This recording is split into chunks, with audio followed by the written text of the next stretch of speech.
Ողջույն սիրելի հայրենակիցներ, մենք հիմա գտնվում ենք Ավանի ընտանիքի այգում, քարոզարշավն այսօր իրականացնում ենք Ավան թաղամասում։ Հիմա եւ նաեւ երեկոյան շրջելու ենք, նաեւ երեկոյան լինելու ենք Ծարավաղբյուրում։ Ուզում ասել, որ այս թաղամասում ես Վարչով ապրել եմ, հիմա Ծարավաղբյուր թաղամասում եմ ապրում Ավանի, բայց մեր քաղաքական ուղերձը հետեւյալն է, քանի որ գտնվում ենք ընտանիքի այգում եւ այս հրաշալի հուշարձանի մոտ ընտանիքի, մենք ուզում ենք ուղերձ տալ մեր ժողովրդին առայն, որ Լուսավոր Հայաստան խմբակցությունը, որը խորհրդանում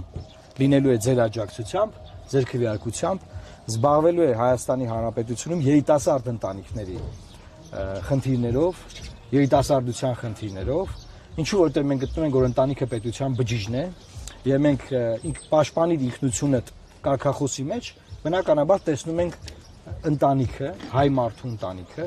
եւ թե ինչպես ենք պաշտպանելու մեր ժողովրդի իրավունքները, որ մարդիկ կարողանան Հայաստանում ապագա կապել, կառուցել այդ ապագան, նոր ընտանիքներ ձևավորվեն եւ պետությունը զարգանա, որովհետեւ պնդում եմ, որ ընտանիքը պետության բջիջն է։ Այս իմաստով նաեւ ուզում եմ կարճ արձագանք անեմ, երեք եղել է դեբատը Կարպիս Փաշոյանը լավագույնս ներկայացրել է Լուսավոր Հայաստանին, անակնկալ ձևով նա ներկայացրել է,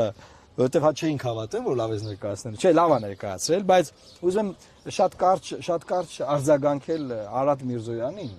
որ ինքը այնտեղ ինչ որ պնդում է արել, որ խաղաղության այդ համաձայնագրի տեքստի վրա իրար հետ աշխատել ենք, եւ ինքը զարմացած է, որ մենք չենք ստորագրի այդ տեքստը։ Ինքը զարմացած է, որ մենք ուզում ենք դատենք այդ դրա ստորագրողներին, ինչի, որովհետեւ այն տեքստը, որի վրա մենք աշխատել ենք, այդ տեքստը չկա, ես ես վստահեցնում եմ, եւ կա Ադրբեջանի բոլոր առաջարկած հոդվածները, որոնք իրենք գնացել ստորագրել եւ համաձայնել։ Դեպաբար ինչ կա զարմանալու, որ մենք չենք ուզում Ադրբեջանի կողմից մեզ հրամցված հոդվածների տակ ստորագրությունը դնել։ Ինքը դրել է, ասում է, պարտ եմ, էլի կդնեմ բան, բայց մենք ասում ենք, որ Հայաստանը հաշմանդամ դարձնելու փաստաթուղթ է, դրան դեմ ենք եւ այդ փաստաթուղթը պետքա փոխվի եւ կփոխվի, սիրելի հայրենակիցներ, եթե դուք այս ընտրություններում գնաք ընտրական տեղամասեր եւ քվեարկեք թիվ 19 քվեաթերթիկով։